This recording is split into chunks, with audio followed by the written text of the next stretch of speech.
On the contrary, it was necessary to proceed by stages, utilizing all opportunities to prepare the feeling and the spirit of the nation, and to try to reach our aim by degrees. This is actually what happened. If our attitude and our actions during 9 years are examined in their logical sequence, however, it becomes evident that our general behavior has never deviated from the lines laid down in our original resolution, nor from the purpose we had set out to achieve. In order to dispel any doubts which might be entertained, one fact is urged upon us for mutual examination. As the national struggle carried on for the sole purpose of delivering the country from the foreign invasion, developed and was crowned with success, it was natural and inevitable that it would gradually, step by step to the present day, have established all the principles and forms essential in government founded on national sovereignty.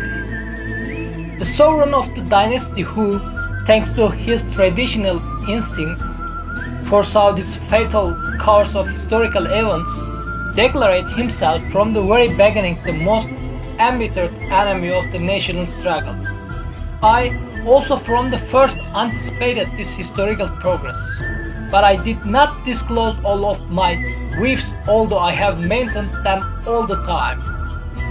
If I had spoken too much about future prospects, our realistic endeavors would have been looked upon as dreams, and consequently, from the outset, it would have caused the alienation of those who, discouraged by the closeness of dangers that threatened from without, were fearful of possible change which would be contrary to their tradition, their way of thinking, and their psychology. The only practical and safe road to success lay in dealing with each problem at the right time. This was the way to ensure the development and restoration of the nation. This was how I act. This practical and safe way to success, however, caused certain differences of opinion between me and some individuals, reputed to be my most intimate co-workers, sometimes in regard to principles, at other times as to the method and the execution of our program, and it even caused friction between us that led to discouragement and dissension. Some of my companions who had entered into the national fight with me went over the opposition according to as the limitation of their own mental appreciation led them, and their moral courage succumbed in the effort to develop national life. They proclaim the republic and enact its laws, so that you may be informed, so that the public opinion be enlightened. I shall refer to these cases individually as I proceed with my statement. To summarize what I've been saying, I may add that it was incumbent upon me to develop our entire social organization step by step until it corresponded to the great capability of progress which I perceived in the soul and future of the nation, and which I kept to myself in my own consciousness as a national secret. My first object now, gentlemen, was to get into touch with the whole of the army. In a telegram in Shipper on the 21 May 1919, I told the commander of 15th Army Corps at Erzurum that I was greatly distressed and the seriousness of our general situation, that I had accepted my present position in the certainty that it would be possible to fulfill our highest duty towards the nation and the country if we work together with all our strength, that although I had wanted to go to Erzurum before this, I was obligated to remain for a few days longer at Samsun because serious events were threatening the position there, which was very uncertain. I further asked him if we thought it necessary to keep me well informed about anything I ought to know. In fact, the position had been made considerably worse by attacks that had been made by Greek bands against the Mohammedans at Samsun and its surroundings, as well as many difficulties that had been placed in the way of the local government by foreign interference, the former being incapable of rendering any resistance. While I was undertaking steps to secure the appointment of a person well known to us and from whom we accepted a great deal as Mutasarrif of Samsun, I provisionally appointed the commander of the 13th Army Corps Governor of Canik. Besides this, we took all steps that were possible on the spot itself. That is to say, we enlightened the population as to real state of affairs and told them that they need not be alarmed about foreign bodies of troops or their officers being among them, and to do nothing to resist them.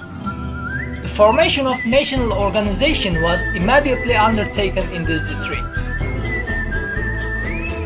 On the 23rd May 1919, I informed the commander of the 20th Army Corps at Ankara that I had arrived at Samsun and would keep in close touch with him. I requested him to inform me about everything he could ascertain concerning the district of Izmir.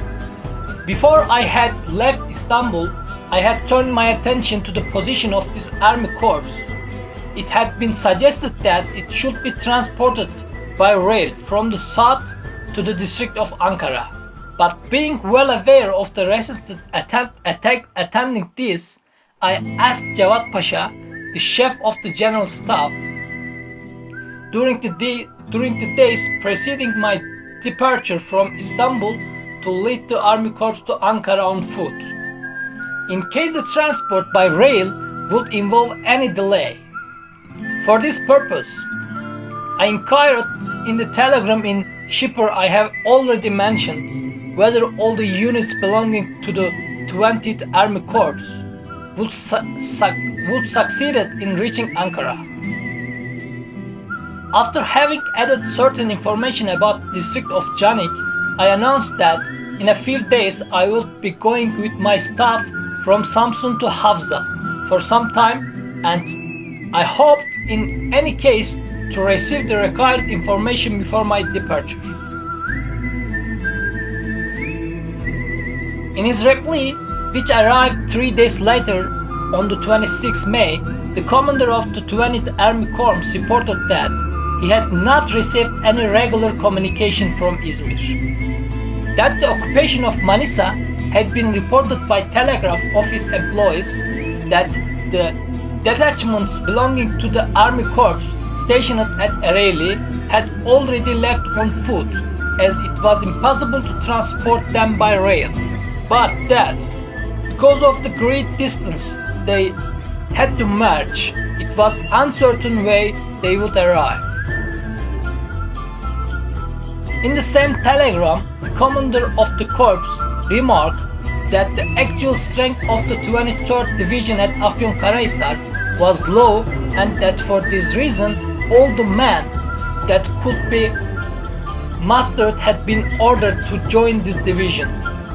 He added that news had recently been received about local unrest in the districts of Kastamonu and Kayseri, and that he would keep me well informed.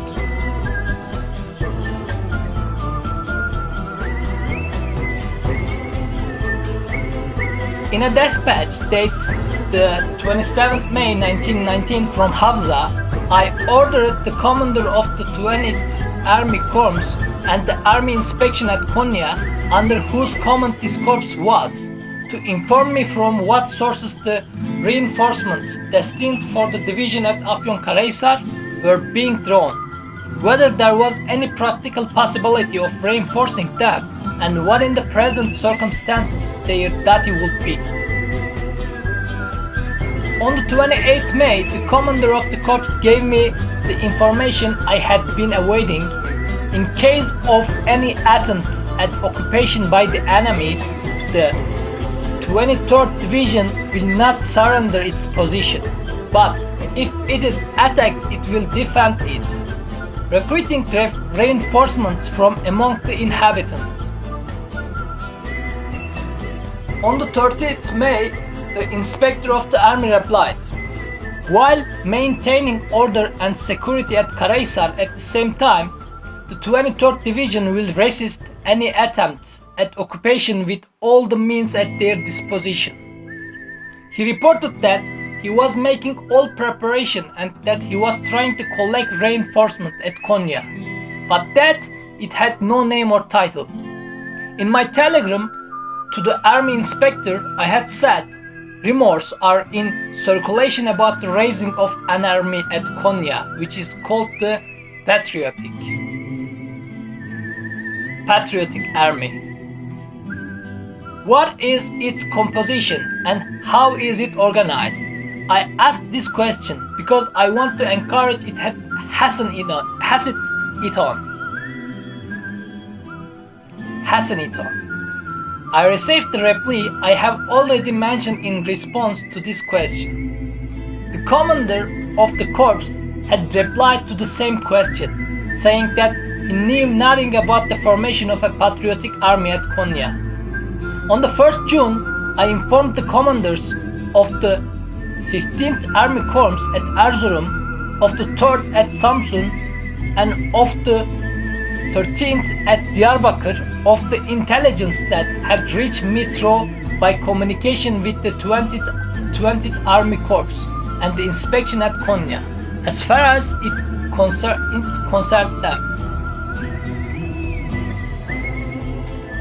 I had received no information about the troops in Trakya or their commander and had, therefore, I applied to Cevat Pasha, Chief of the General Staff in Istanbul, in a telegram in Şefer on the 16th June 1919, asking him to tell me who was in command of the Army Corps at Edirne and where Cafer Tayyar Bey was.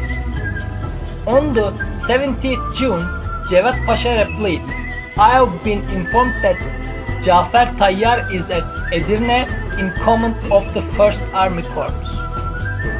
The report I sent in Şefer on the 18th June 1919, Cafer Tayyar Bey, commanding to 1st Army Corps at Edirne, mainly contained the following: "You are aware of the actions, the Entente powers, which strangle our national independence and the way for the disintegration of our country. You have also heard of the servile and apathic attitude of the government. To confide the fate of the nation to the hands of a government of this type means to abandon it to ruin.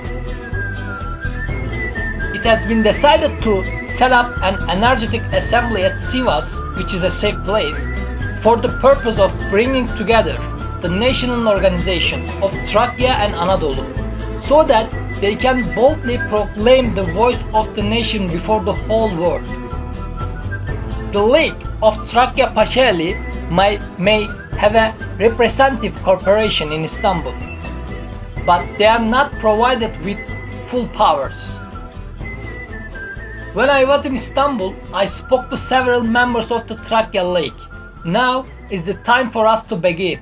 After you have spoken in confidence to these people, you will immediately begin to form the necessary organizations. Send 1 or 2 component men to me as delegates. Before they arrive, send me a telegram in Şefer, signed by yourself, giving me authority to uphold the rights of the Vilayet of Edirne. I have sworn by everything I hold sacred, that I shall work loyally and devotedly with the nation until we have gained our complete independence. I have firmly resolved not to leave Anadolu. In order to raise the spirits of the inhabitants of Trakya, I added the following: from one end to the other of Anadolu, the population is united. All decisions are taken jointly by all the commanders and our comrades. Nearly all the wali's and mutasarrifs are on our side.